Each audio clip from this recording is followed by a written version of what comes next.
We know what the nutrients are doing. We know how they're interacting with each other. Hopefully, we did spend the last 4 weeks on this stuff, actually 5 weeks. Now it's just plug and play. We just basically have to figure out, what do we need to accomplish? What are we trying to do? And what is going to best accomplish that? So with our puppies, number one thing is energy. We need to provide them with just a tremendous amount of energy. They're growing, they're developing, and not only are they using energy for growth and development, they are also using energy just to simply live, to keep their heart beating, to keep their brain working. So we're going to see some pretty significant alterations between our puppy and our adult diets. Now here we have our newborns. 100% of their nutrition is coming from mom, which means that it's imperative that we provide mom with the appropriate nutrition. If mom is having to sustain herself, and I mean, keep in mind, oh my gosh, you guys, the amount of energy this poor female is needing.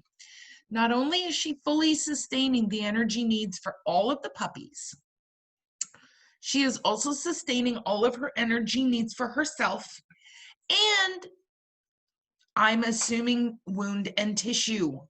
You can't give birth to like 9 fetuses and not have some trauma to your vagina.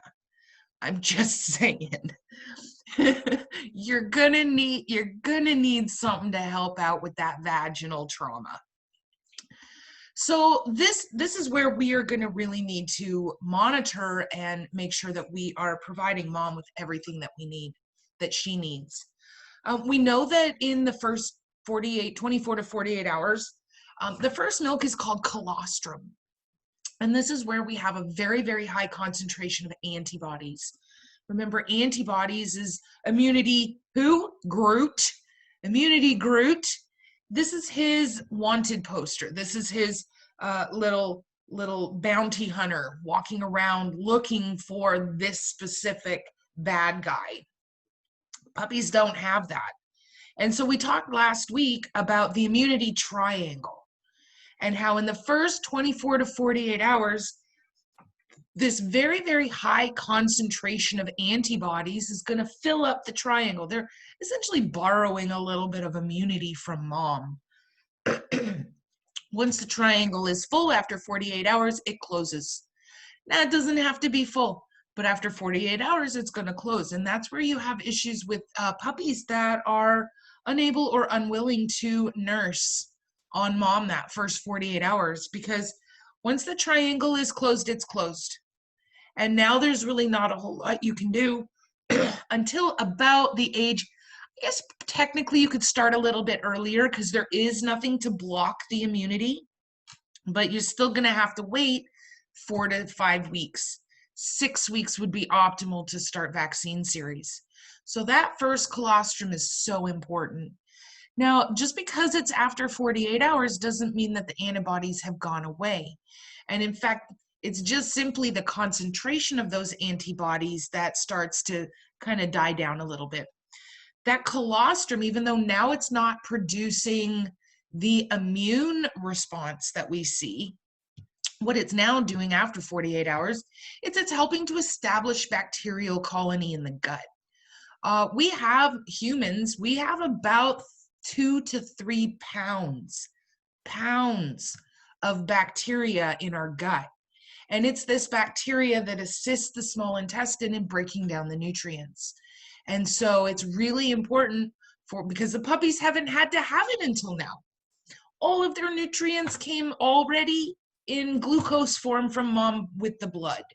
Their GI system had to do nothing. And so we have to establish everything from brand new. At 3 to 4 weeks, those teeth are going to erupt. This is when we're also going to need to start watching mom's nips. We started talking about the nipples because we've got all these puppies gnawing away on their poor nipples. So you're going to really want to watch her for some mastitis. because that can impact the puppy's ability to continue nursing. 6 to 8 weeks, they should be off mom completely.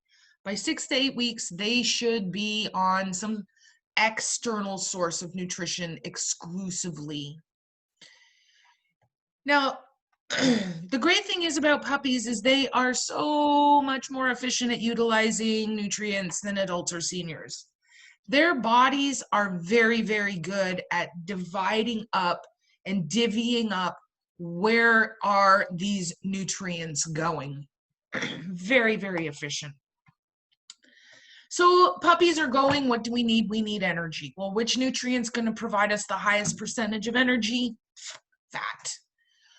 We know that fat contains 9 calories per gram, which is more than half, or more than double of our carbohydrate. But the thing is about fats, remember, we have different types of fats. We had our long chain fatty acids, medium chain fatty acids. We had our saturated fatty acids, our monounsaturated. Is everyone remembering a little bit of this? Yes, okay, good. That is helpful.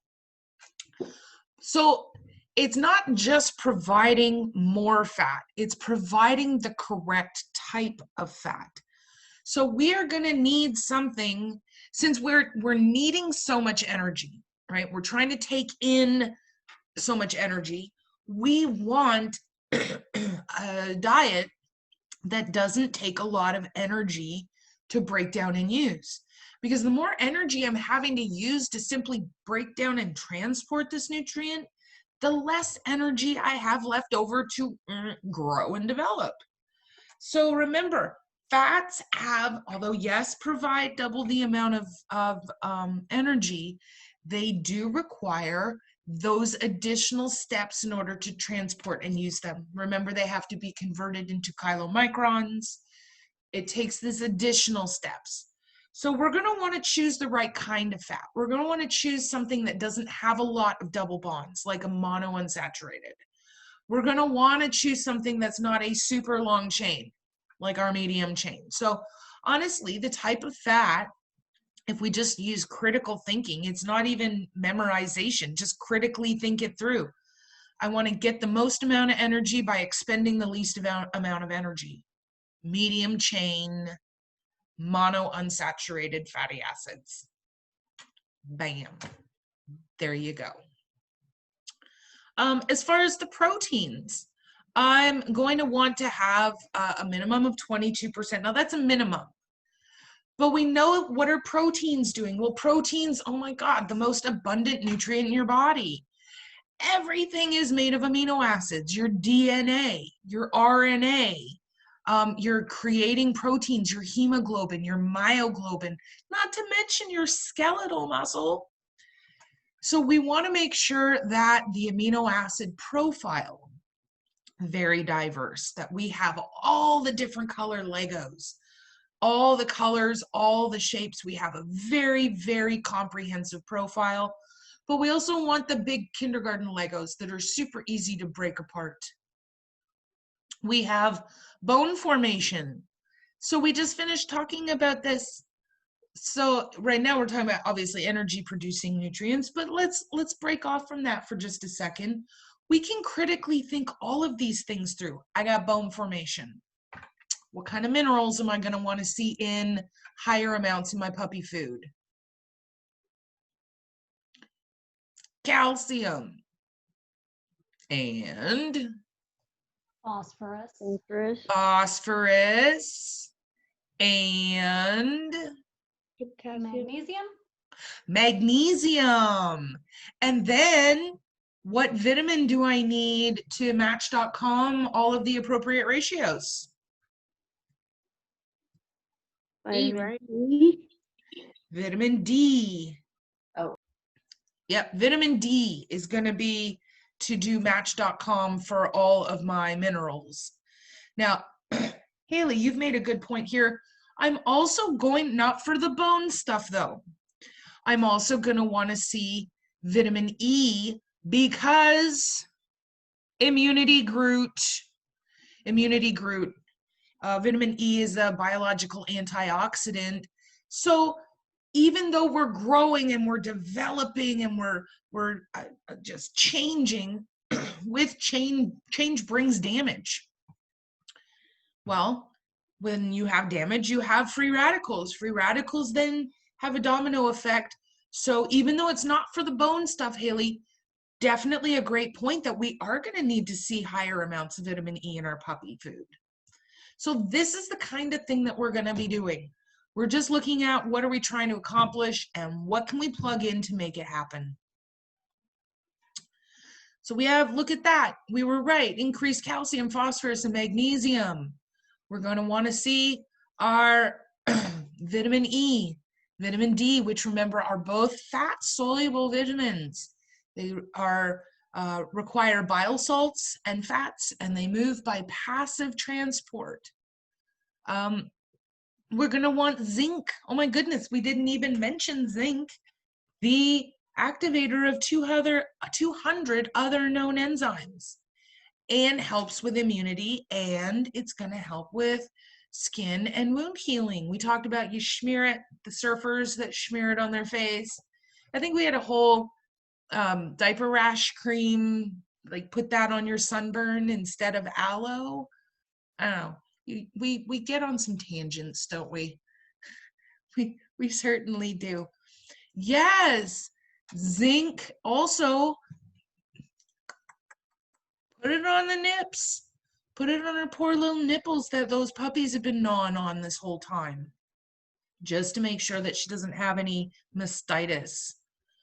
Simple carbohydrates. We are going to want to have monosaccharides. Again, everything in our puppy diet is getting the most amount of energy by spending the least amount of energy. So if I can get sugars in a form that are already what our body needs, like, I don't know, glucose. Well, every currency, every cell in our body takes glucose as a currency. What if I just take in glucose? I don't have to do anything to it. And I'm going to want to assess our body condition on a daily basis. And we talked about how high-techy tech that is. Just pet them. It's a puppy. You're going to want to pet them anyway. Just pet it. You'll be able to feel the changes in the body day to day.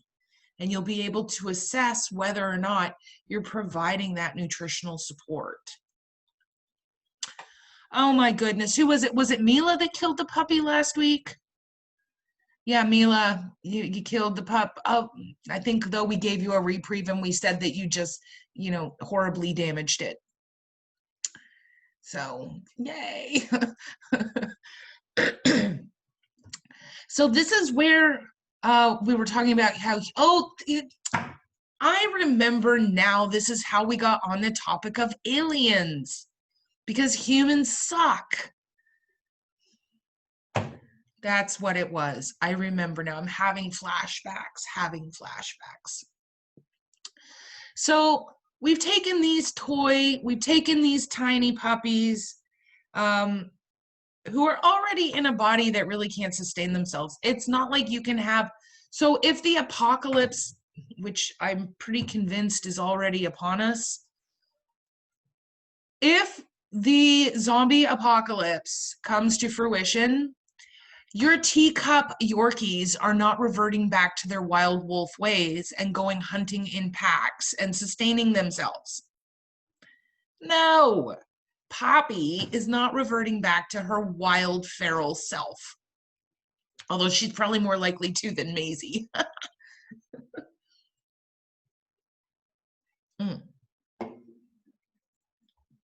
But we have some breeds. Yeah, zombie Yorkies. That's adorable with the little ponytail. It's the cutest zombie ever.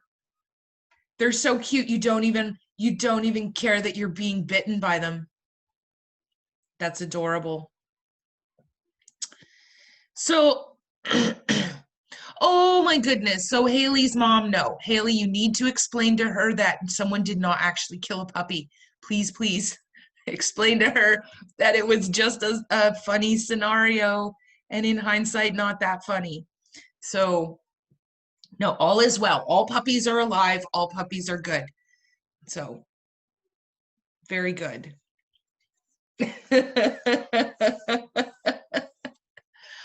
All right, so we have the puppy. Okay, so Haley's mom, if Haley's mom is still listening, this was the scenario. We have these tiny microbreed puppies.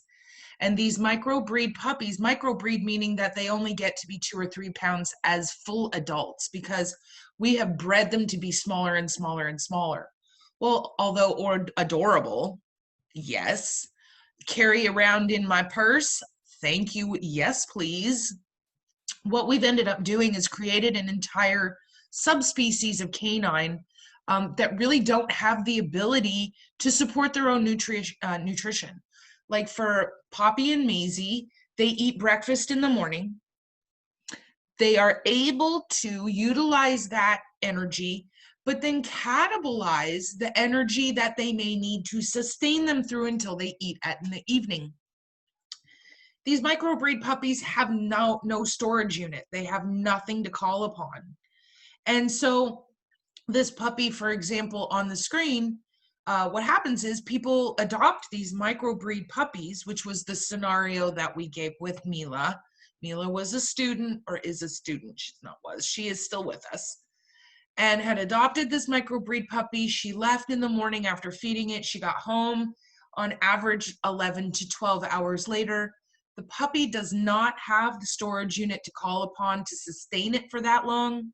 Body systems start to shut down, hypoglycemia, seizures, cardiac arrest.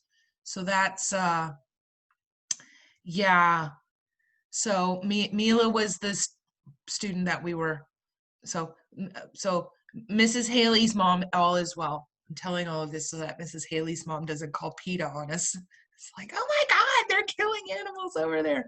No, we're not, I promise. We take very good care of our animals. All right, good. I'm glad we're settled with Miss Haley's mom. Okay, so this is a chart. You're going to see this over and over and over and over and over. So probably, definitely learn it. So get my pen going here. All right, so what we're looking at here is the recommended. Okay, so if we look back here for a second, we have our minimum numbers. This is just that, the minimum. I want a minimum of 8% fat, a minimum of 22%, which is different from the recommended, right? Recommended for growth and development, you can see here for my puppy food, my recommended protein is 28%. So when I am testing you over this life stage stuff, this is the word you're going to want to really pay attention to. Recommended versus minimum. I'm not trying to trick you, right? I'm not trying to trick you. But if I use the word minimum, that's going to give you a different answer than if I use the word recommended. And I think I'm not trying to trick you because I'm telling you right now that that's a possibility in one of your test questions. Haley, you're cracking me up today, girl. All right, so in our puppies, recommended, we want 28% fat, or I'm sorry, 28% protein, 17% fat. Now, let's look at this chart for a second and see something interesting. Let's see if we see something interesting on this chart. You go ahead and look, I'll wait. The lactating dog and the puppy have the same amount of recommended protein. Pew, pew, pew. Winner, winner, chicken dinner. Our lactating and our puppies have the same needs. So, commercially, if I'm feeding a high quality, complete and balanced diet that has the recommended amount of proteins and fats, I can actually transition my pregnant female to that food before she gives birth. In fact, in the last trimester, which is the last 21 days of pregnancy, I can go ahead, transition mom to a high quality puppy food, and then just keep her on that food until the puppies are fully weaned. Because puppies and lactating animals need the exact same nutrients. So our adult dog. Now, remember, the definition of adult is dependent on the breed, right? There are some breeds where they will reach their adult size when they are 7 or 8 months old. We have other breeds that don't technically reach their adult size until they're maybe a year and a half. So the word adult is subjective. But regardless, adult, we're going to bump it down to 18%. Why do we have such a decrease in the recommended protein? Well, we're not growing anymore. We don't need the building blocks that we once did to build skeletal muscle, to grow and develop organ function. So we are going to simply now we still need the protein, we still need amino acids, but we are gonna need them in a lesser amount because we're not having to use them as the building blocks. Our recommended fat is gonna decrease. Now, why a range? Well, again, that's gonna depend on the breed. You have some of your breeds that are very nervous energy. They are expending energy a lot more efficiently and a lot faster than other breeds. I give you an example. I have on this hand, I have Saluki, and on this hand, I have a Labrador Retriever. The Saluki is going to be expending more energy simply because it's a Saluki, right? There's no such thing as a fat Saluki.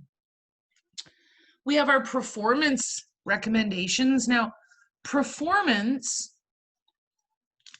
this can mean a couple of different things. We could be talking about agility. We could be talking about a show dog who is in a conformation show. If any of you have had an opportunity, oh, it's fabulous. And if you haven't, I highly suggest it, although I'm not sure. Usually it's starting in like June, but I'm not sure if they're going to even have it this year because you know what? Everyone forgot that the bingo card for 2020 in May was pandemic. We all forgot, and it's still here. And we're now having worse cases than ever before. Texas has had the last 4 days greater than 1,500 new cases. But that's aside. The dog show. Oh my God, the dog show. I love the dog show. So if you've never been, it's at NRG. In fact, you know what? I'm going to share this with you. It's at NRG, but not the football stadium. It's the smaller stadium right next door. And it's fabulous. They have all of the different breeds. So they have, the best golden and the best bulldog. And you can just go walk around and see them. Don't pet them without asking. Not the hard way. They don't want you to pet them without asking. Because these are like grand champion dogs. And I'm like, oh my God, yeah. And they're like, please don't touch our animals. But they have the conformation shows. And so they do, just like on the Thanksgiving, my all-time favorite thing for Thanksgiving is watching the Eukanuba, I guess now it's the Purina dog show. And so first you have all of the golden retrievers and you get the best one of those. And you have all of this breed and the best one of those. And then you do the best in group. And then you do the best in show. Oh my goodness gracious, it's like a nail biter. But even though you would think, it's not that stressful. I mean, the dog is getting groomed and having brushes and getting blow dried and having fun with his friends. No, even these conformation shows are hugely stressful because it's very, very loud. And there are tons of different dogs. And people, yes, are clapping and there's just strangers everywhere and you can't sleep and it's just overstimulation. You think that might affect their energy needs? Just a little bit? Yup. But if you have an opportunity, OMG. They have agility, they have fly ball, they have, oh my gosh. Obedience. Yes, the So- obedience So where they're amazing. dancing with them, it's adorable. It's adorable. I want to get my dog into the agility because she knows how to do agility, and I taught her at one of the parks by my house because they have a whole agility course. And every time we go, everybody's looking at her and they're like, and there's this one guy that whenever we always do it, like he'll always clap and like cheer, and it's kind of funny. So I That's always- amazing. Yeah, you should totally get into that. Want some ribbons? Oh, thanks, Andy. The other thing they have, so they have the obedience where like the dogs are like kind of dancing and it's really neat. But they also have the ground hunting. So they'll let the dog out and they'll have rats in these little tubes hidden around in hay bales, and they've got to go around and find and go underneath the hay and stuff and find them. It's so much fun, and they have so many vendors. Oh my God, you could spend $1 million with everything from, and it's not just all dog stuff. They have everything. It's like a big bazaar with dogs. They have a whole shelter row of nothing but rescues. I nearly came back with like 50 of them. It was awesome. It was absolutely fantastic. So if you have a chance and COVID hasn't killed us all, go to the dog show. It's fabulous. Oops, get my chat. All right, so with our performance animals, that's what we're referring to. Our racing sled dogs, these are going to be a little bit more intense than just your average performance. These are our Iditarod, these are our Arctic working dogs. And they are going to have, look at this, holy smokes, look at this amount of protein. Recommended 35%. That is a ridiculous amount of protein, redonkulous. If I tried to feed 35% protein to Poppy or Maisie, they would die. It would kill them. It would give them kidney failure because you guys are learning about the urinary system. I know, because I did a review on that last night.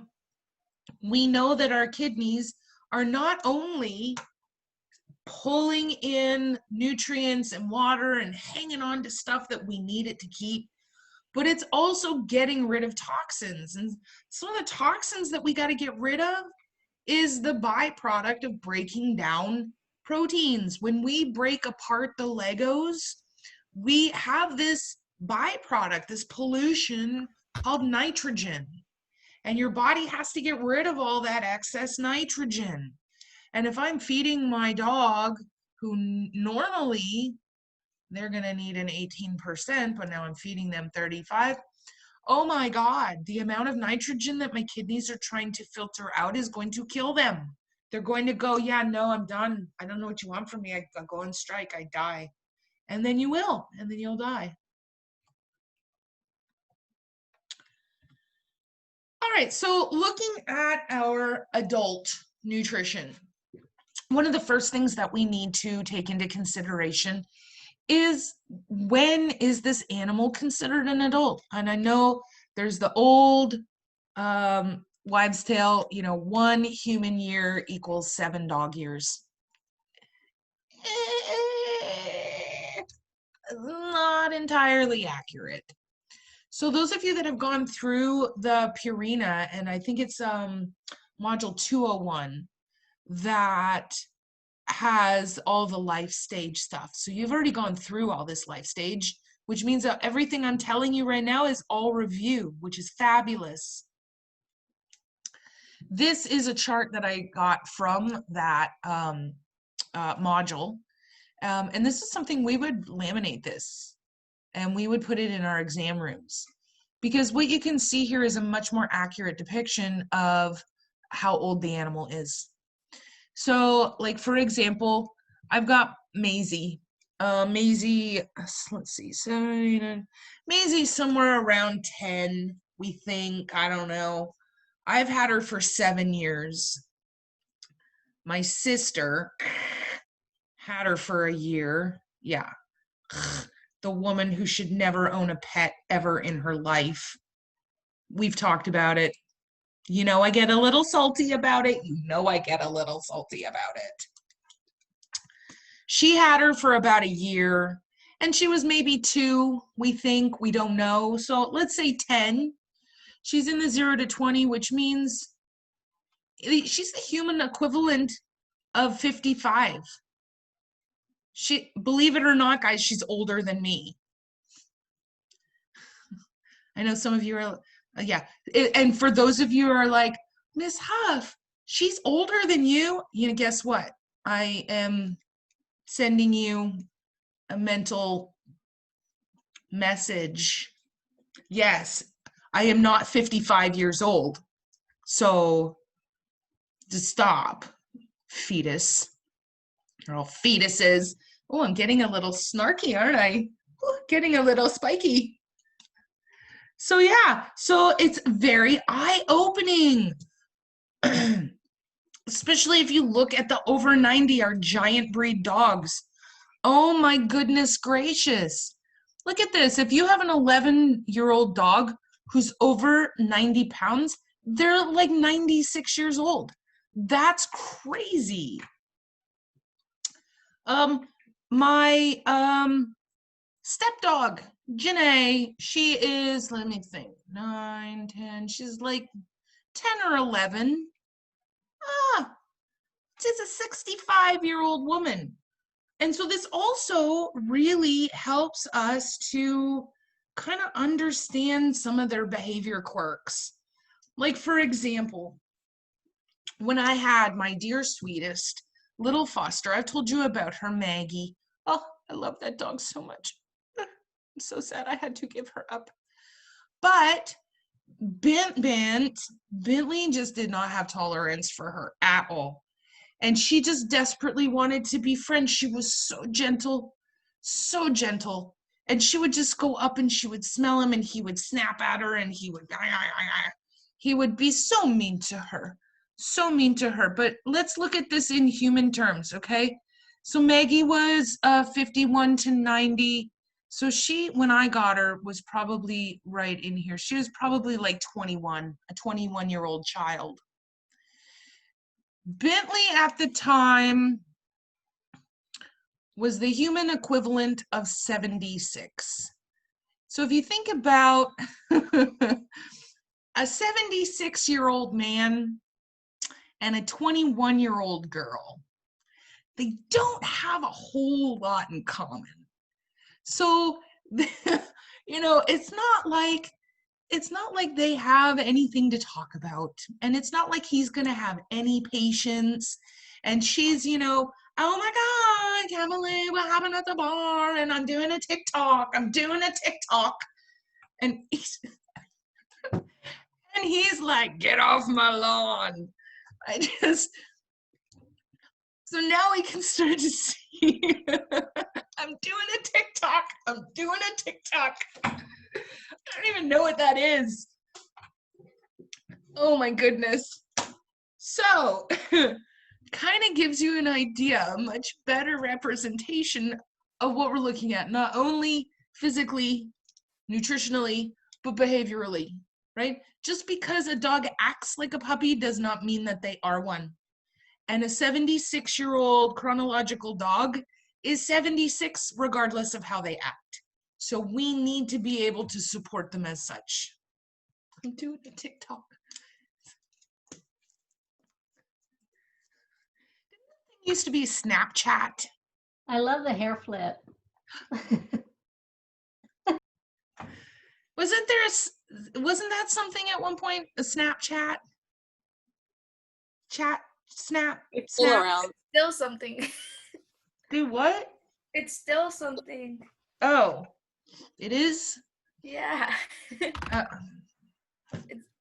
Snapchat, Instagram, and Twitter. Yeah, guess how many of those I have? Big fat 0. I got none of them. It's still as great as it was before. Well, I wouldn't know because I've never had it and I don't know it. I was gonna say nobody really uses Facebook. That's for parents. I just use it for You- school. So I do have Facebook, and I know exactly. I'm not sure who was that just talking.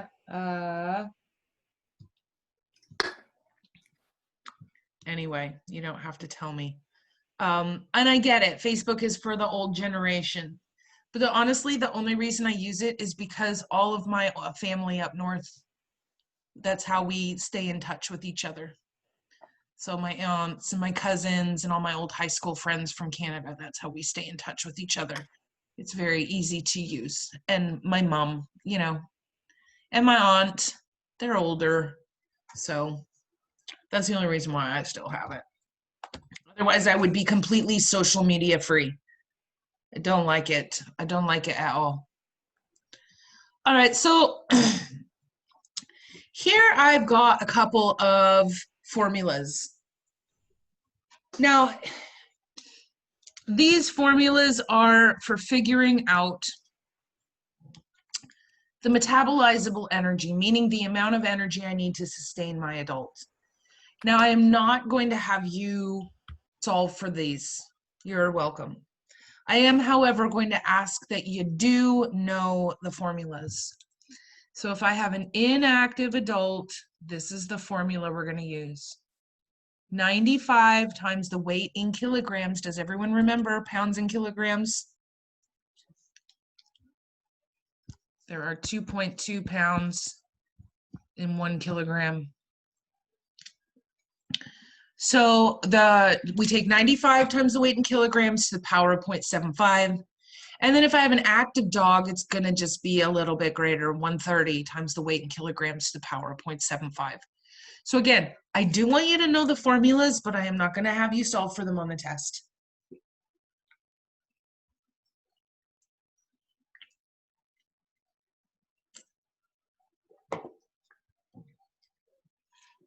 I'll give you guys a minute. You're all furiously writing down. While you're writing down, let me make sure that somebody didn't come in and I didn't see them. So if I call your name, go ahead and put here in the chat.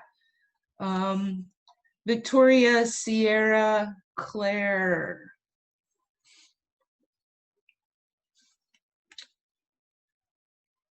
Savannah, Brooklyn.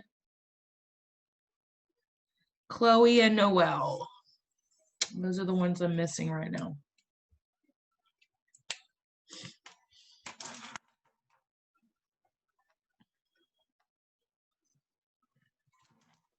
Miss Huff, Yes.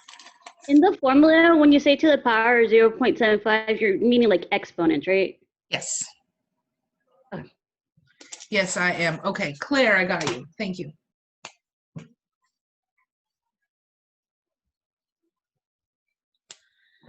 Yes, exponent.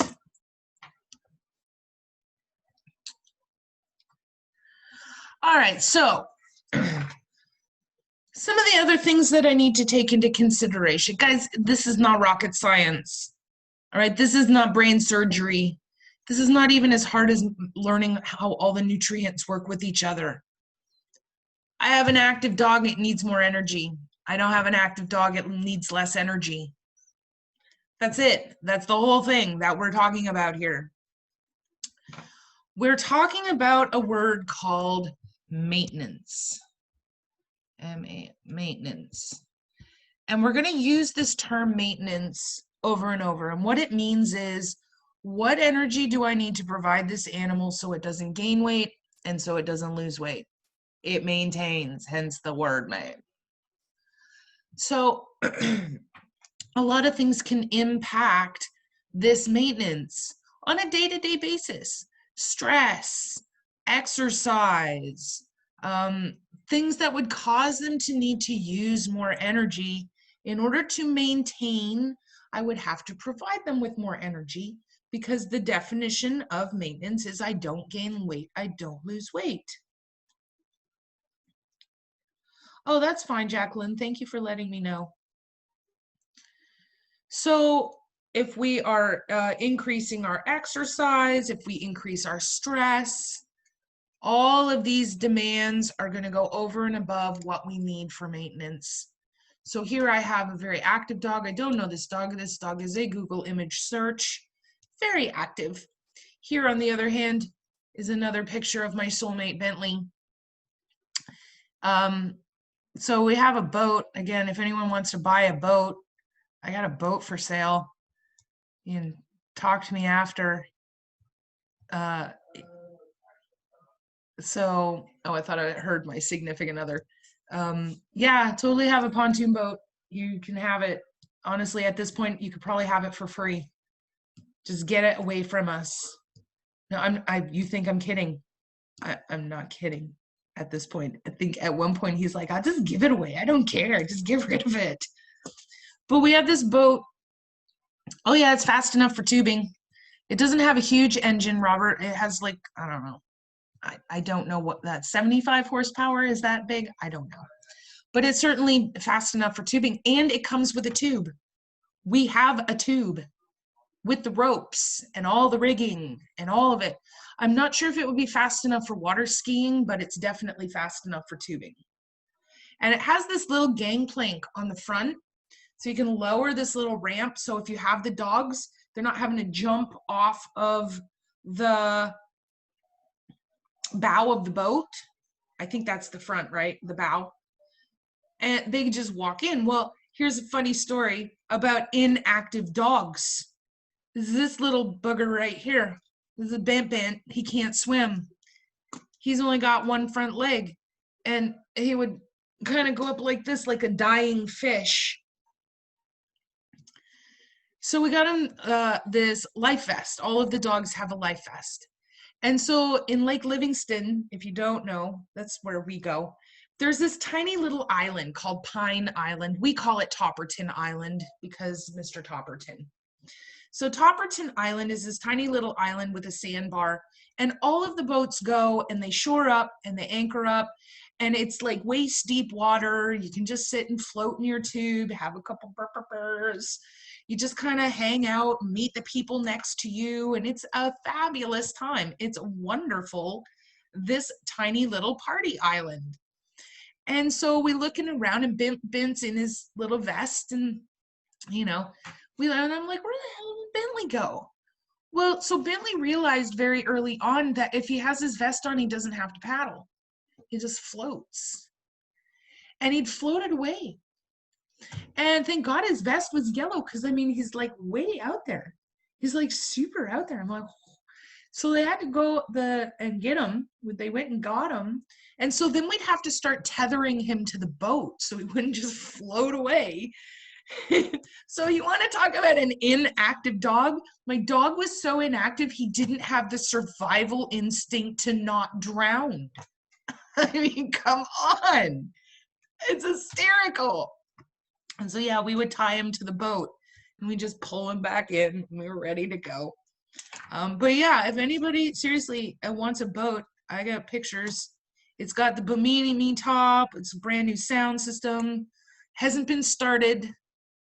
So when it was started, it was a great boat, but it has not been started in quite some time. And you're going to need to have new tires for the trailer because the tires are dry rotted. But other than that, it's a fabulous boat. My significant other just yelled at me $1,000 and you can have it. Dang. I'll send pictures later. $1,000, you can have a boat, but you got to bring tires, and it is as is. Brand new Bimini. We've taken it out twice since we got the Bimini. And all of the accoutrements. Miss Huff, you're giving them a chance to figure out where you live. No, I'm not. They're going to have to go to Livingston to get it. They're not coming to my house to get it. Your house. No, we have it at a storage unit up in Lake Livingston. So you're going to have to come and spend the day with me in Lake Livingston, have a margarita. So, all right. So now, oh my God, that's the thing that woke you up today. Yay. Talking about a boat. I'll show you pictures later. It's actually a really great boat. It would fit probably, I don't know, 20 people. You could probably sit 20 people in it, 15. It's huge. It's huge. So Sterling cohort boat. Yep. Anyway, so going back to nutrition about, wow, that's crazy. That's the thing. That's the thing you learned.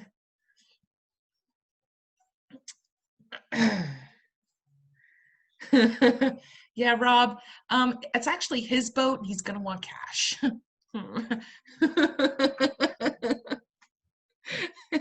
I would definitely take the holographic Snorlax, but he's gonna want cash.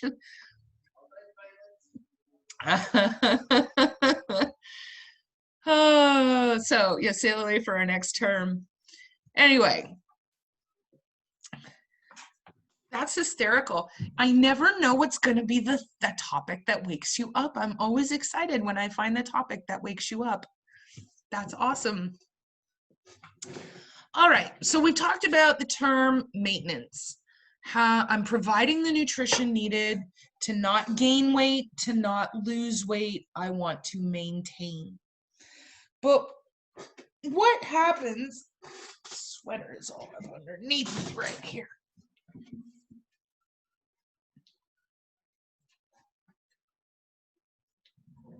There. What happens if my animal is not already in an optimal body weight? One of the things I need to do initially on my patient is I need to perform what's called a body conditioning score. I need to assess, is this animal in an optimal weight already? Or are we going to have some impact to the amount of calories that we need to take in? If the animal is, and again, guys, it's not rocket science. If the animal is underweight, we need to give them more energy. If the animal is overweight, we need to give them less energy. What? I know, brain blowing. But what I need to do is I need to judge this animal's condition. And so, again, it's not high tech. Just pet them. It's a dog. Pet it. You want to pet it. You're becoming a technician so that you can pet dogs. Just pet it. Now, there are two different types of measurements that we will use. There's one chart that is a 1 through 9. 1 being completely emaciated, 9 being,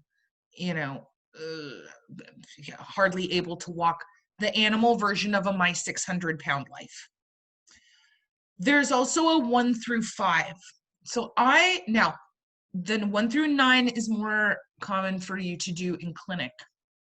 I, however, am going to teach you the 1 through 5. What? Why? If the 1 through 9 is more common in clinic, why are you teaching us the 1 through 5? So the 1 through 5, the differences between the categories is way more apparent. The differences in the 1 through 9 are very, very subtle.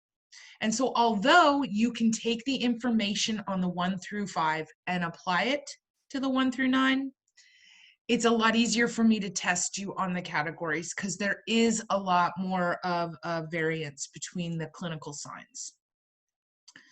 So we are going to simply pet them. We're just going to look at them and see, is this animal of a healthy body condition? So here I have, this is the 1 through 5. I have 1 where we're very thin, emaciated. This is going to be where you can see the ribs through the hair coat. So here I've got an example of a number 1. I can see the ribs through the hair coat very easily. I can see the wings of the ilium where the hips, those quadriceps, or those rather gluteal muscles should be. I'm going to start to get little dips in the head right here where we're getting rid of the muscle. I'm going to start to see that the masseter muscles have started to break down and be eaten away.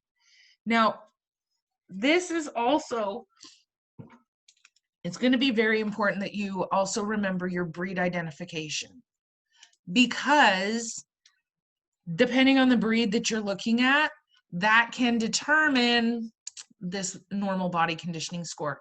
So for example, if you have a Saluki come in and you don't know that it's a Saluki, well, are the ribs easily seen through the hair coat?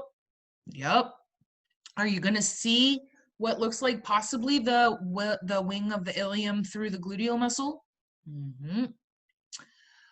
But is that animal actually underweight? Mm-mm. So this is where number one, well, really any of these, for let's say a Rottweiler is going to be a very, very different assessment than for a Saluki or an Italian Greyhound.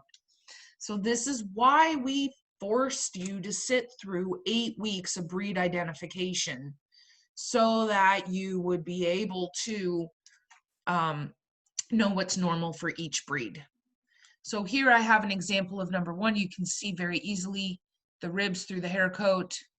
You can see, oh my goodness, look at that hip bone poking out right there. You can actually see all the vertebrae coming down. So this is an animal who would have a body conditioning score of a 1. Very, very thin, considered to be emaciated. Body score number 2 is going to be just underweight. There are varying degrees of underweight. Underweight, though, you can see here in this poor soul. Over here. So in this poor soul, you can see the spine of the scapula through. You can easily see the ribs. But the reason why this is a body score of 2 and not 1, do you see how we still have musculature? We do still have good muscle in the glutes. The head, we still have good round masseters, where this guy, you can almost see the little dip right here. So for this guy, this guy's going to need a specialized diet. This guy's going to need a recovery diet, something that is incredibly high calories, but really takes little to no energy to utilize. This guy, we could probably get away with just putting him on some puppy food. It has the higher amount of fat. It's easily digestible, higher digestibility, higher bioavailability. So this guy would be able to get away with just having a high quality puppy food for a while, and we would be able to get him back to an ideal weight relatively easy. Here we got number 3. This is an ideal weight, although I do have to say, like, you're gonna have to squint just a little bit, because this is a number 3, well on his way to becoming a number 4. I'm just saying.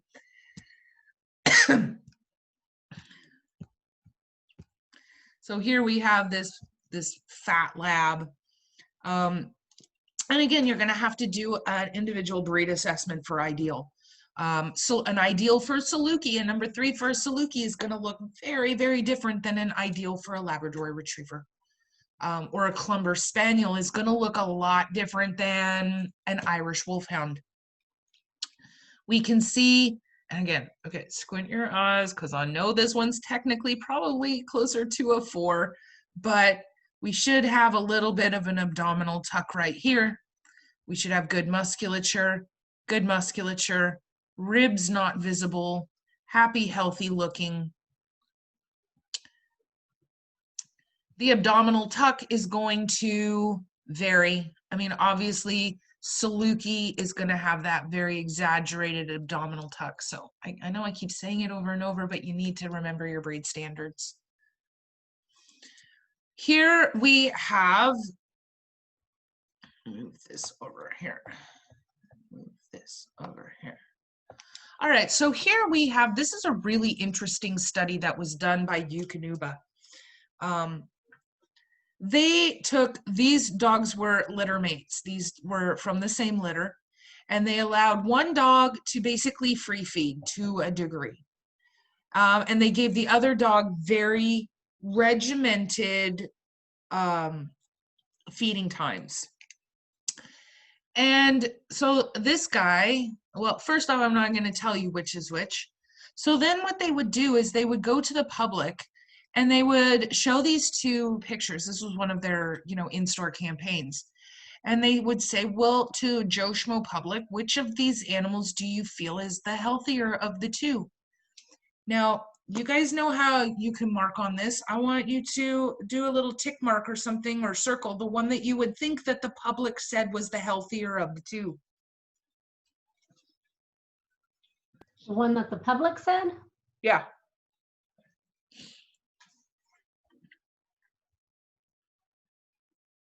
Mine's a little green dot on the white one.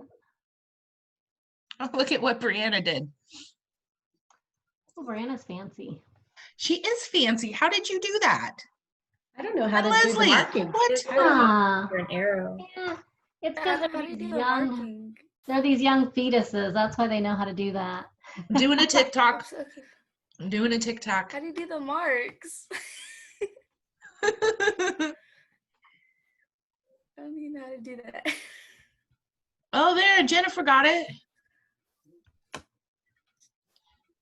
I don't know how to do it. I don't know whose I is can't this even one. figure out the marks. This one's not pointing at a dog. This one's Well, that's Yeah. yours. that one's not pointing at anything. Oh, we've got a heart. Oh my goodness, what else can you guys do? Jesus. That's they fun, have, I like- just discovered it. Do they have like emojis and stuff? I don't Someone even know. spills a secret.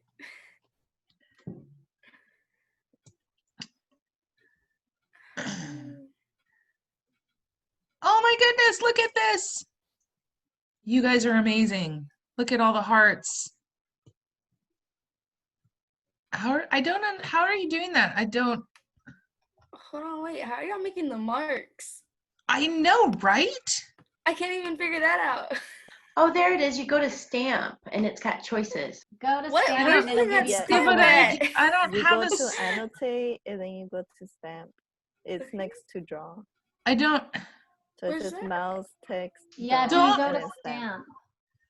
I don't have a stamp. I don't know what y'all are talking about. I have my little drop down of like 2 or 3 of your videos. Where it says annotate, you don't have a stamp?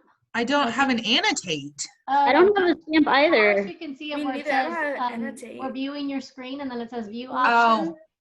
And then it I'm says willing to bet annotate, it's because I'm screen sharing right now. Probably. Yeah. Mine just says full screen or fit to window. But look at, oh my goodness, you guys. Oh, now let's circle them both. Hey, you can't get a wrong answer if you guess them both. I tried. Oh, there you go, Rob. There you go. You did it. Well done. Now you're pointing at the wrong dog, but well done. You're pointing at the wrong one, but hooray, huzzah for you. No, we're actually, Rob, you're just pointing at random animals at this point. Oh, you crack me up. All right, so now that we've had fun with that, although I can't erase any of this. We have to erase it ourselves, I think. I think you do. I think you do. So you're gonna have to take a minute. There we go. Everything's coming off the dogs. Rob, you're still pointing at nothing, sweetheart.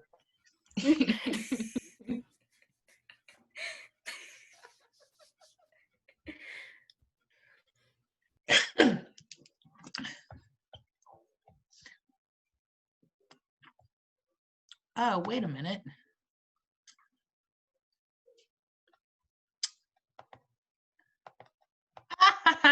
Look at what Miss I figured out. What? You figured it out after the fact while we cleaning up. So, what's your point? I figured it out. I'm very proud of myself for that. You should be proud. I'm sorry. Thank you. Give me a little bit of credit here. All right. All right, so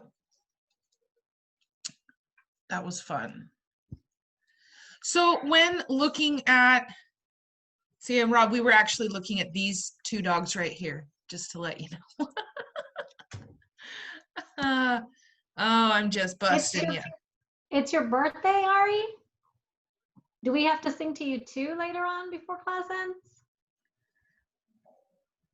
You don't have to. But my Oh, it's goodness. the puppy. and we need to.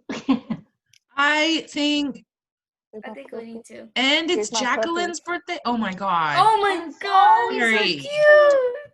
And it's your birthday, Jacqueline, too? Oh, Yeah. Thank you. Okay. And so after our number 4, obviously here, this is the one I call a big old 5. This is the feline version of my 600-pound life. This poor animal. Oh my goodness gracious. You can certainly see that the ribs, very difficult to palpate, if at all. You can see this big wrinkle of fat. You can see this pendulous abdomen. Oh my goodness gracious. So this big old 5. So let's go back to 4 for a second. So number 4, again, not rocket science. They're slightly overweight. It's not yet clinical, because remember, obesity and clinical obesity, 2 different things. Obesity is simply you're carrying a little bit more junk in the trunk. Clinical obesity is where you start having other body systems become affected. So here, we could simply just decrease the amount of calories going in. We may not even have to change the food. Just simply decrease the amount and increase the amount of exercise that the animal is getting. When we get to here, though, now we're going to have to start tailoring a nutritional support. And this is a cat. Tell me why this is double Dutch dangerous that this cat is so super fat. What's going to happen to this cat potentially if we start trying to get weight off of it?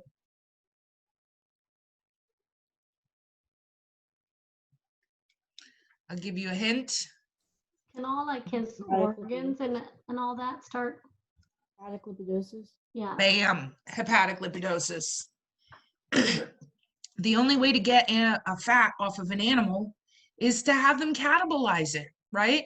You feed them less, and it's the same thing for us. The only way to get fat off of us is to take in less energy than what you're using.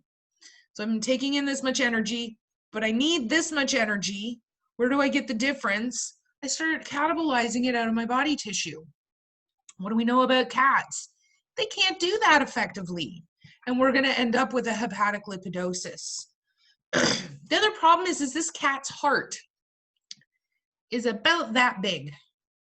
And it is physiologically just not set up to pump blood through this size, sheer volume of body tissue. Listen, want to be really, really careful about having this animal, just for a tech tip, having this animal lay in dorsal recumbency for any period of time. Because the weight is now compressing the lungs, this animal will stress and die. Like die, like dead, like not coming back.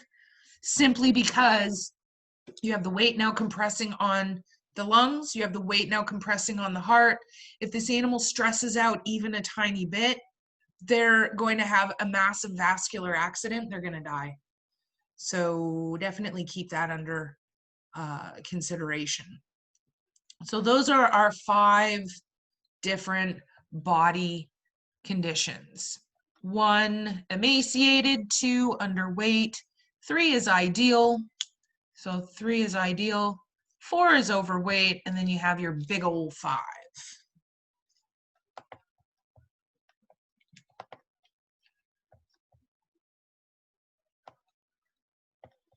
All right.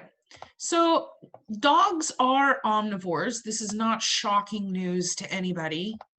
We know that dogs have nutritional needs for both animal and plant-based materials. They have to derive their nutrition from both. They are predators and they are scavengers. Ultimately, you know what? I think dogs would probably be okay. Zombie apocalypse, with the exception of, your microbreeds, that sort of thing. Ultimately, because they are scavengers, are they as readily to revert back to their wild heritage as cats? No. Honestly, cats disdain us on the best day. So cats are going to be just fine in the zombie apocalypse. Dogs, on the other hand, it is going to take a bit of a transition. But some of the things that we need to take into consideration when we're providing maintenance have to do with the astonishing variation in the different breeds. Dogs are, I know we keep saying cats are aliens, but dogs are different than any other species on the planet for their genetic reason. Dogs have a 0.1 slippery slope in their DNA. And so we all remember, oh my goodness, from a drazillion years ago, where we had, remember our nucleotides that make up our DNA? We had our adenine, thymine, cytosine, and guanine. Apple tree, put your car in the garage. And the way that we line these nucleotides up gives us our characteristics, right? I have my genetics lined up, and in the little area of DNA that's listed for eyes, it gave me brown eyes. When it listed for height, it made me the height that I am. Now, the thing is, regardless of your genetics, right? Regardless of who your parents were, then what kind of genetic material they passed down to you, humans will always look like a human. We all look very, very similar as far as our body traits. Now, some of us might be slightly taller. Some of us might have a different amount of melanin in our skin. Some of us might have blue eyes. Some might have brown eyes. But ultimately, if you put 100 humans in a line, they're all the same. They're very, very similar. But if we put 100 dogs in a line, suddenly we don't have that same similarity. We have dogs like our, Bernadette, take your bug back. Gosh. Oh, it just attacked me. It dive bombed me. We have our applehead chihuahua, right? Applehead. I'm not going to list them all, obviously. But think about your applehead chihuahua, your Japanese chin, your Papillon, Clumber Spaniel, Basset Hound, Rottweiler, Doberman, Great Dane, Irish Wolfhound. Do you see how they don't even close to have the same physical traits? And it's not just color, and it's not just body size. We've manipulated the size and the shape of the skull. We've manipulated the jaw. We have our prognathism. We have manipulated the size of the muzzle. We have our brachiocephalix, our dolichocephalix. We have manipulated the overall physiology. We have our Saluki, who is built for running. They're a speed machine. And we have our Clumber Spaniels, who are built to be more of a doorstop. They just lay in front of the door and you can't get it open. There's no other animal on the planet. It's not like humans, where we have somebody with a super long face and other ones with ears that perk up, and another human with ears that droop down. And we have some humans that, are like bred to have this underbite, or now I know we can have malocclusions, but not to the same degree. It's 1% of our canine DNA that allows us to have this slippery slope. And all of this, see how I bring it back? See how? All of this brings it back to nutrition. I'm gonna blow your mind here, guys. Okay, so these two dogs in my picture are both adults. We want to provide them with maintenance.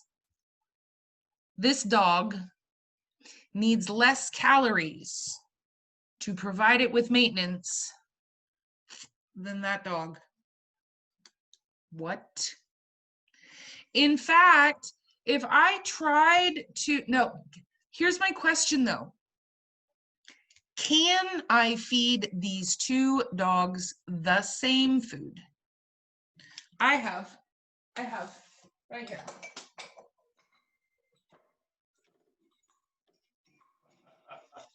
I have got food right here. Not for you, not for you, not for, oh, damn it. Oh, they got all excited. That was a mistake. Here, look. They're ready. They're like, hey, we heard it. What's happening? This is Jenny. Oh, she's cute. She's adorable. So I made that mistake. No, not for you. Not for you. I'll give you something later. Let me finish class and then you can have some later. Now I messed up my computer. Oh my goodness gracious. All right.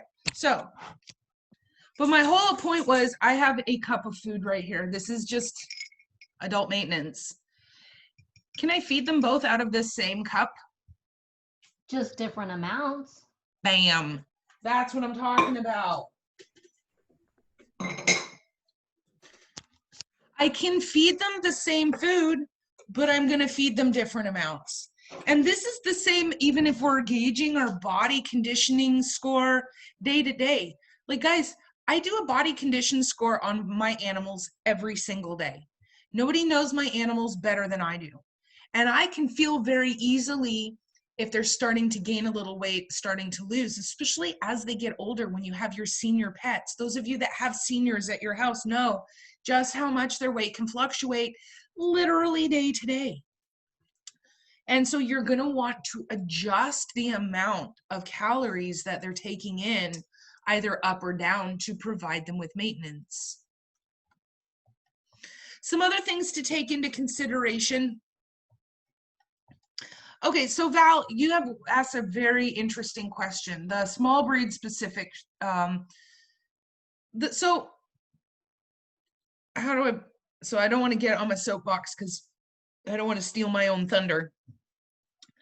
The small breed, calorically, okay, calorie-wise is no different.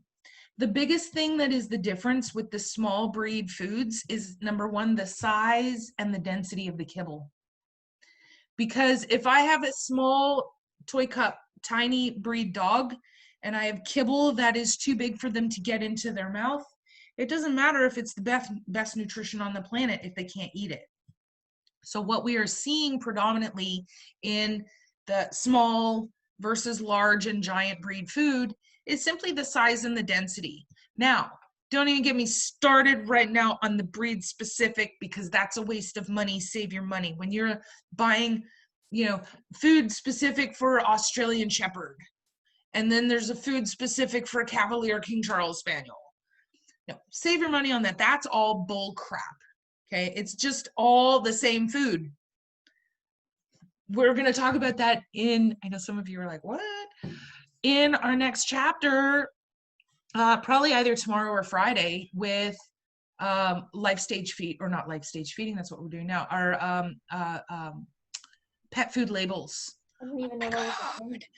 Talk about, you guys are going to get so mad. So mad. So, but as far as our small breed specific, it's okay. I do buy small breed food simply because Maisie has no teeth and Poppy has a tiny mouth. All right, so another thing, now, we're not really discussing right now the specific nutrients for our adults. We've already done that. We've done the last 5 weeks of nutrients, guys. You guys know your nutrients. You know what an adult needs to sustain itself. Now we're taking in all of the other considerations. And a big one is in these large and giant breed dogs. These are radiographs. Okay, these animals are in lateral recumbency. Okay, head is here, tail is here. Here I know you've not done radiology. That's okay. You know how to look at a radiograph. We've seen these. This is my diaphragm. This white structure right here is my liver. But holy smokes, I'm going to outline it. You see this? If I erase everything, I think it almost looks kind of like a floppy Smurf hat. Right there. That's the stomach. Guys, is that look normal to you? No. The stomach on the best of days should be slightly dorsal to the liver. And in comparison, should be about that big. Look at this. Not only is our stomach that big, but look at what it's done. Look at all of this. What is, holy smokes, what is all of this spaghetti down here? Those are the small intestines. It has actively pushed our small intestines caudally. This is where small intestines should be here. This stomach has pushed them all caudally. This is a condition that is common called bloat. Somebody tell me the medical term. You know this one. I know you do. Tell me. Is it gastritis? So that's a great guess. And you did get the Gastro. gast. It's GBD, but I don't remember the V Oh, part. that's right. That's right. It yeah. is the GDV. Get the D. So we have, so Bernadette, you were right, gastric, meaning pertaining to the stomach. Dilatation, meaning to dilate. Volvulus, to turn onto itself. So let me explain to you right now exactly what's happened with this bloat by using my sweater sleeve. Okay, this sweater sleeve, okay, this is the opening of the esophagus right here. Okay, that's my cardiac sphincter. Down here, I have the pyloric sphincter, and this is the body of my stomach. Is everybody with me so far? So I get this animal, and I feed it a heavy meal. Look at this. I put the meal in the esophagus, and I send the meal down into the stomach. Okay, nice big heavy meal. But this is a large breed dog, and a large breed dog has a lot of space. They are what we call a barrel-chested dog. And so now we've eaten, see, it's weighted down. It's weighted down. Here's our cardiac sphincter. Here's our pyloric sphincter. But what happens is the dog now goes running around the backyard, running. And guess what? They're quadrupeds. So what does the stomach start doing? Pendulous until, uh-oh, watch this. Hopefully I don't destroy my phone or my computer. Watch this. Pendulous, boom. See what just happened there? I just twisted it, and now I've got a twist here at the cardiac. I got a twist here at the pylorus, and suddenly my stomach is full and nowhere for gas to go. And now my stomach is just like a balloon, getting bigger, bigger, bigger. There's nowhere for gas to go, and I am twisted. Guess what else? Not only am I twisted here at the sphincters, but all my blood supply to the stomach. How well does your stomach live without blood supply? Is that what happened to like Marley and me? Because they said his stomach twisted. Yes. Sometimes when they say that the twisted stomach, this is what they're talking about, is a GDV or a bloat. And chances are if it happens once, it's going to happen again.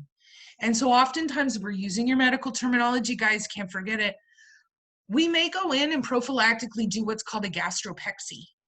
Remember, gastro meaning stomach, pexy to surgically fixate.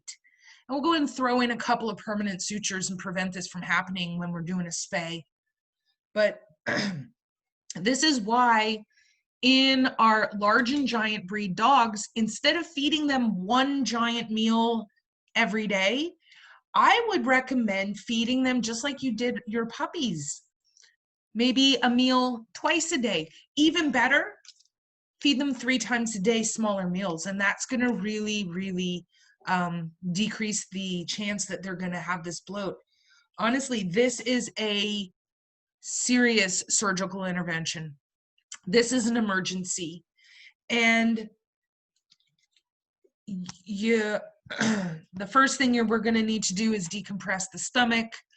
Then we're going to have to go in surgically and untwist it and pray that the stomach tissue isn't dead, because otherwise the animal will just be euthanized on the table. So here I have another radiograph, and you can actually see it's called the double bubble, and you can see the twists right here. And when I erase it, you should be able to see it. See that twist right there? And there's another one right there. We call that the double bubble, and that's very, very indicative of our GDV. So it's not only the content, it's not only the nutrients that we are thinking about. Yeah, we got to talk about your proteins, your amino acids, your carbohydrates, blah, blah, blah. But the other things, like the sheer volume, the density, the size of the kibble, all of this has to be imagined for a comprehensive nutritional support system. So we do have a couple of agencies that oversee all of this nutrition. And as government agencies are, they're both pretty useless. I'm just saying. We've got the federal government who's got their say. There's going to be our FDA, our Food and Drug Administration, that oversees our pet food. And then we have a state level organization called AAFCO. We're going to talk about more of those in our next chapter with the pet food labels. But essentially what these two agencies do is they determine what exactly needs to be included in a food in order for a company to call it complete and balanced. And in order for a company to sell their food, it has to contain every nutrient that that animal needs to sustain. Now, it says nothing about the quality of the ingredients. Okay, I can add low quality ingredients and just put more of them in there. You know, if I have an entire bowl full of ingredients and I throw it at a wall, some of it's gonna stick. That's kind of the idea behind low quality foods. You have to feed so much more of them because the quality of the ingredients is that the body can't easily use them. So, but we have these two, and they're basically saying, okay, if you want to call your food complete and balanced, this is what you have to provide. So it kind of holds our pet food companies to at least a relative set standard. If I want to be a complete and balanced diet for growth, kittens, A, B, and C is what I have to add. If I want to be a maintenance for adults, A, B, and C is what I have to add. And it's these agencies that also determine what kind of information are they required to give us, which sadly, not a lot.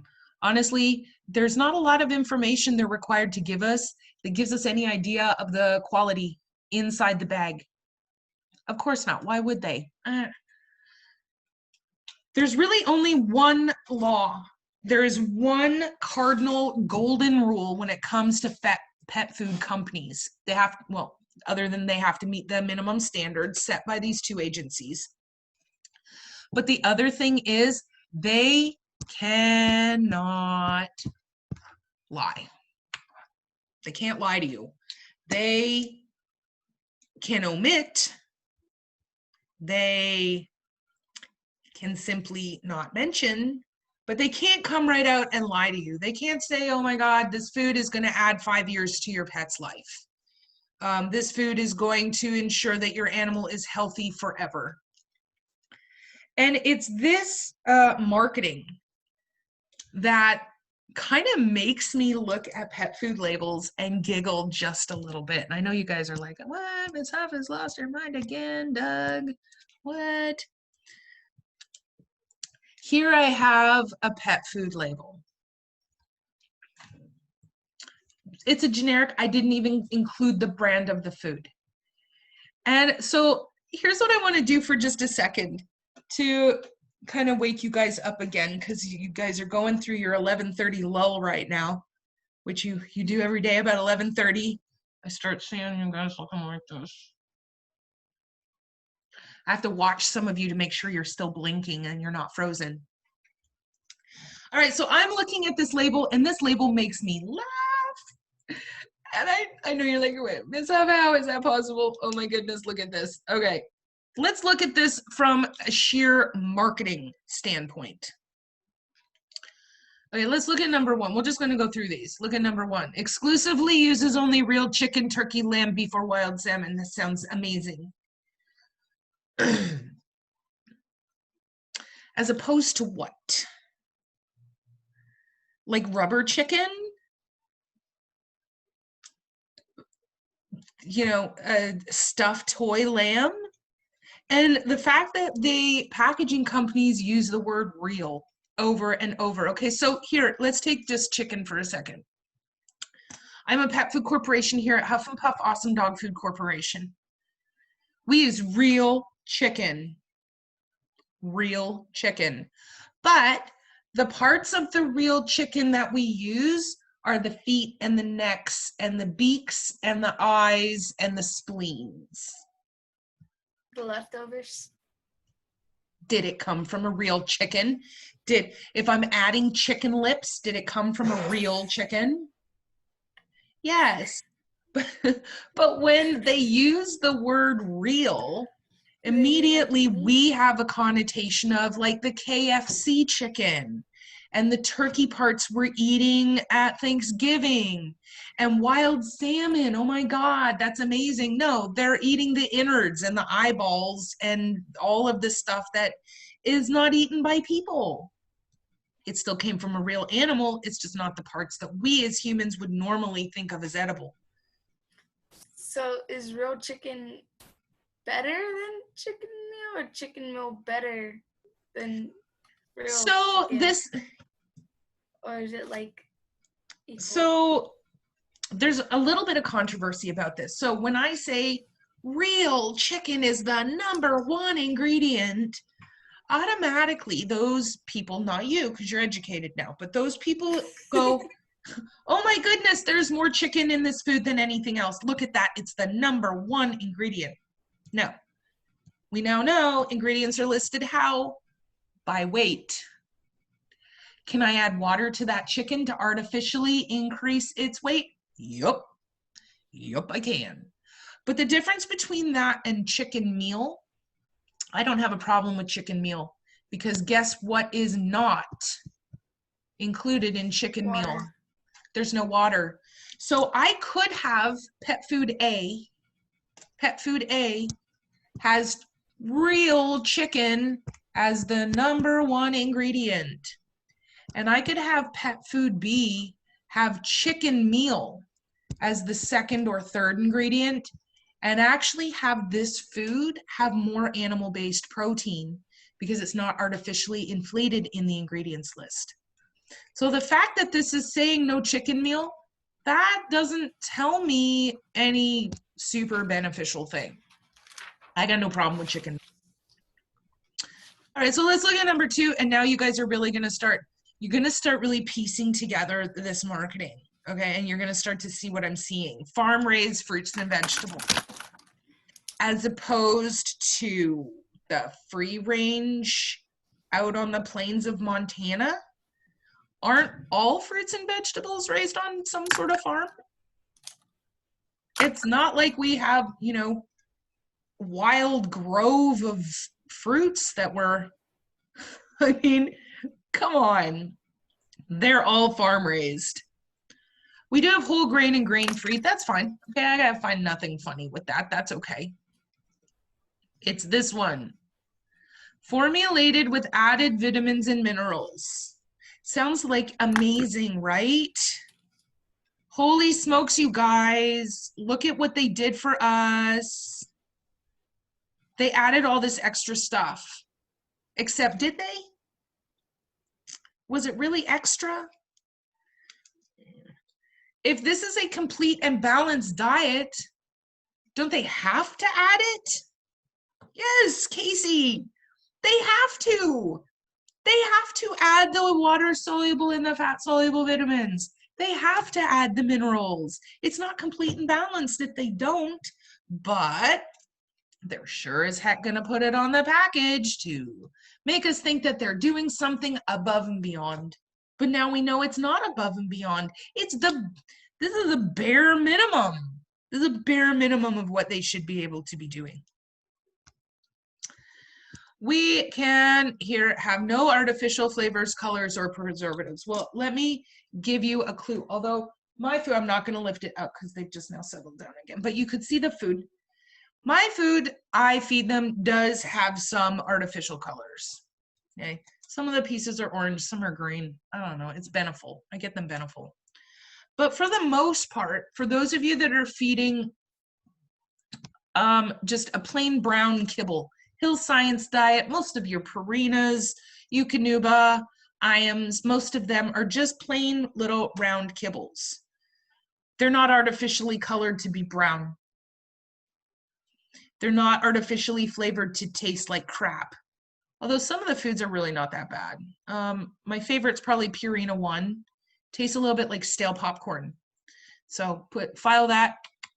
Remember, zombie apocalypse. Dog food, one thing that's going to be left on the pet food or in the grocery. It contains all the proteins, all the energy and non-energy producing nutrients that what? Omnivores need. Fill up my pockets. I got a nice handy snack that I can take on the go. It doesn't really have an expiration date. It's filled with humectants. Purina One. That's the one that tastes, I think, the best. But anyway. You can get the one with the little pieces of meat in it too. Yeah, it's a texture thing for me. I didn't really care for those because the meat part gets almost like a skin on it, like pudding. Nasty. Gross. No preservatives. That's artificial preservatives. We still need preservatives. So here's just a fun little tidbit. No artificial colors, flavors, or preservatives. That sounds amazing. 90% of the food on the market has no artificial colors, flavors, or preservatives. Again, they're not doing us any service. They're just listing it because Joe Schmo on the street doesn't know any better. And we're going to talk about later this week, if I here at Huff and Puff Awesome Dog Food Corporation have no artificial colors, flavors, or preservatives, guess what else I can call my food?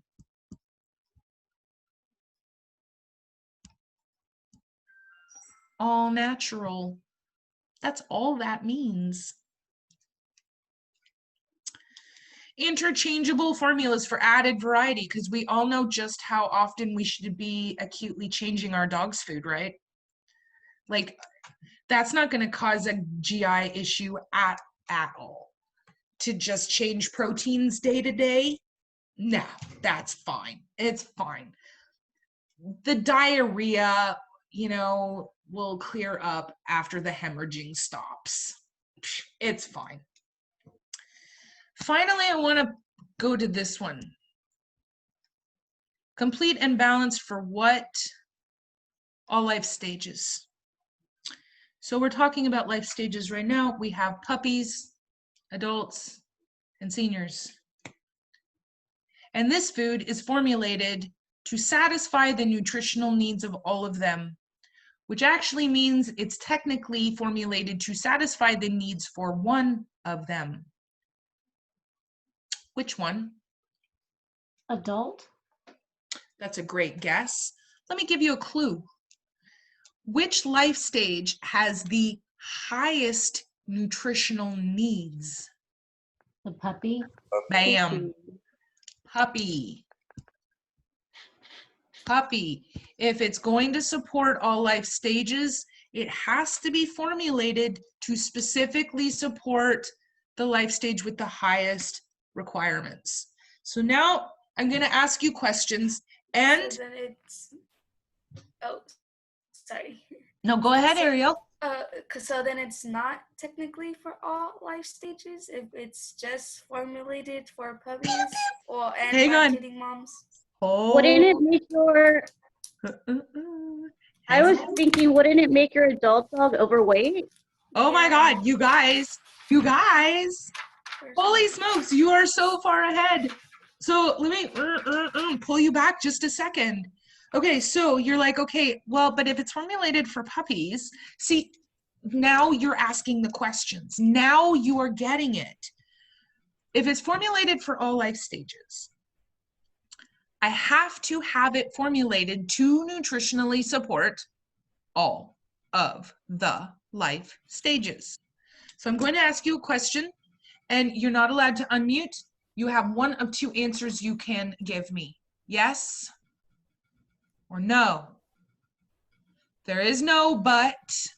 There is no but, Ms. Huff. No, there is no but. There is a yes or a no.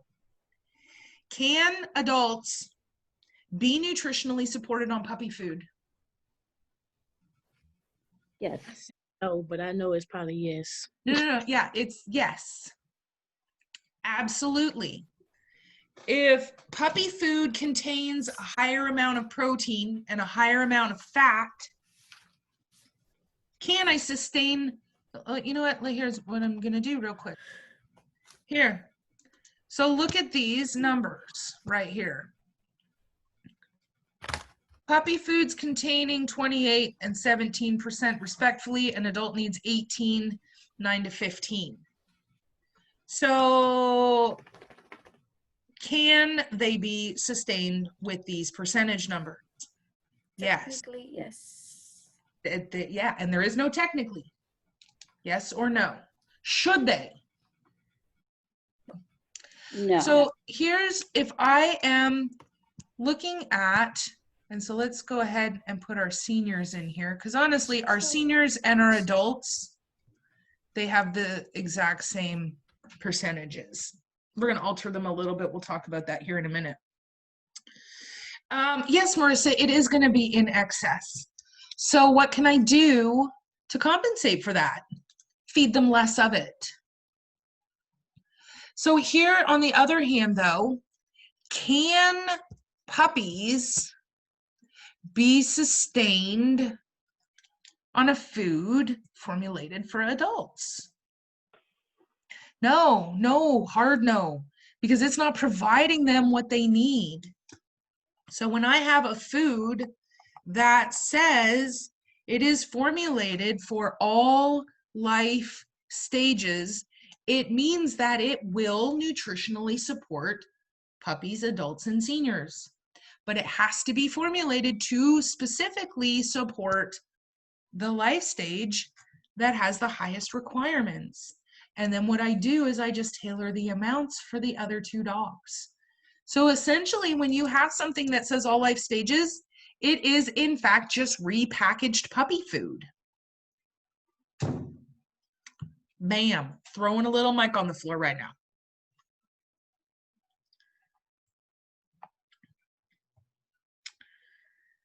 Oh my goodness, you think this is crazy? I haven't even got the tip of the iceberg yet, my children. I have not even got the tip of the iceberg.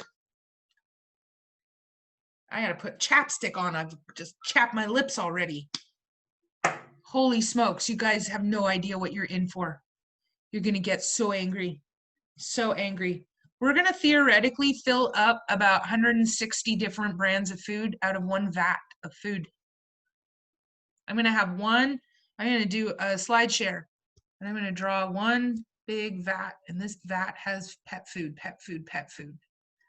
And I'm going to take packaging and fill it up from this vat.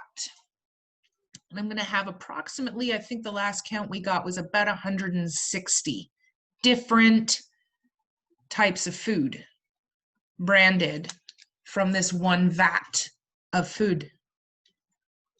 I know, let that sink in for a minute. Holy smokes, that'll keep you coming back for more. All right, so unless you've been living under a rock or have never ever seen a pet ever, we got 3 different basic forms of food. We got dry food, which is, I'm not gonna do it, but see, there's the kibble. Here's my kibble. We have canned food, which is also known as wet food. And we have what's called semi-moist, which is kind of a in-between.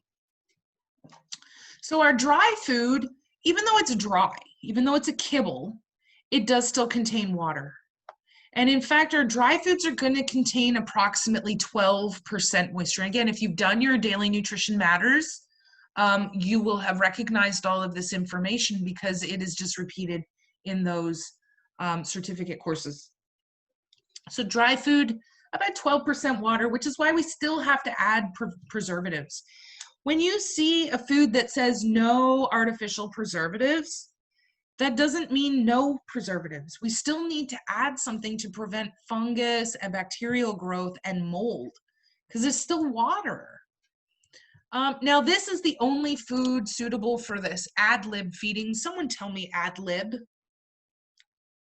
This is a throwback to your intro. Tell me what ad lib means. So they can keep it out all day? Yeah, free feed.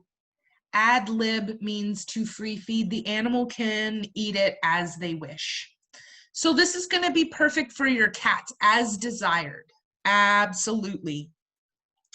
Now, dogs are traditionally binge eaters. I know that some of you are like, but my dog will just graze all day long.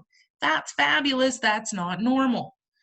Dogs are binge eaters. You put the food down, they eat the whole thing, and then they go about their daily business. Cats, as we know, are dependent on the external gluconeogenesis because they can't catabolize their own adipose tissue. So we need to have food source available to them all of the time. And so this is going to be perfect because you can leave it out, they can pick at it, they can take a couple of kibbles. It's wonderful for our external gluconeogenesis. It's dry, it's crunchy, it's performing a mechanical action, right? It's basically like brushing their teeth. Imagine, here's your challenge to get an idea of dry versus canned food. All right, so nobody's allowed to brush their teeth anymore, just for a little while. So I would say until Friday. No one can brush their teeth until Friday. And only today we're going to sample and we're going to have an idea of what it's like to eat nothing but canned food, which means you are allowed to eat pudding, you can eat ice cream, anything that has the consistency of a canned food. Don't brush your teeth. Tomorrow you can eat things that have a consistency of dry food. So you can eat crunchy, you can eat an apple, you can eat, basically we're looking at Rob's diet, pudding and ice cream. No more beet pizza, Rob, no more beet pizza. Oh my goodness, time flies when we're having fun. Yeah, no more beet pizza for you. That sounds disgusting. All right, so the whole point is that the mechanical action of eating the crunchiness is going to have some effect on cleaning your teeth. Now, is it best practice? No, of course not. You should be brushing your animal's teeth. You should be doing dental examinations on them. What better experience do you have than to do these examinations on your own pets? I'm just saying. All right, so time flies when we are having fun.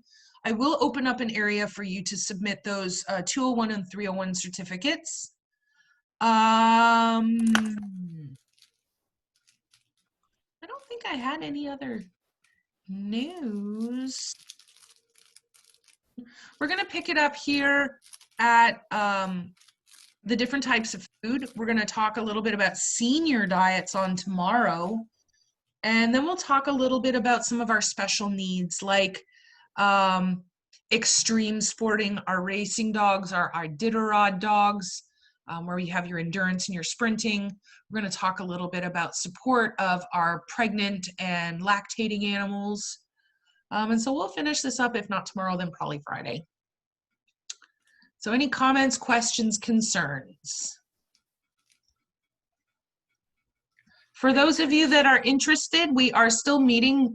We still have our social group that meets on Tuesdays. Everybody is welcome to attend. We are currently discussing the podcast of Ed Gein. He is an interesting, cheeky monkey. So we're next week on Tuesday, we'll be discussing episode 2. So if you have any desire, you don't have to discuss Edgeen, just come in and have some fun. And we usually discuss the podcast for about 30 minutes and then we just chat. We talk about TV shows and life and just have a little bit of socialization. Cooking shows, cooking Yes, demonstrations. Bernadette's starting her own cooking show. And so, and Yennefer, yes, everyone needs to come and we'll have a virtual burr for Yennefer's birthday, depending on how old you are going to be. Yenny, how old are you going to be? 25. Okay, then that's fine. You can have some burr. That's fine. You're still a fetus and I hate you. All right. But so just remember on Tuesdays, the code is the same. We meet at 4 o'clock and you're all welcome. I know we're getting close into final exams. My offer remains open if you guys want to do any kind of tutoring. Last night we did start with a little bit of a tutor session on the Nephron. So as long as you don't have a test on the day that you're asking for the session, I'm happy to tutor you over anything. AMP, intro, Lab Pro. My God, you guys know how much I love talking about parasites. So if you guys want to get together and do a tutoring session, just let me know. I'm here for whatever you need. So if you have a bunch of you that want to do tutoring, just get in fact, what I'll do is if you guys want to take a minute, I'm going to actually exit myself out. But I'll leave this video chat up and you guys can get and decide on a time and a day. And I will see what I can work out in my schedule to do a tutoring session this week and or next week, okay? So I will see you all in the morning.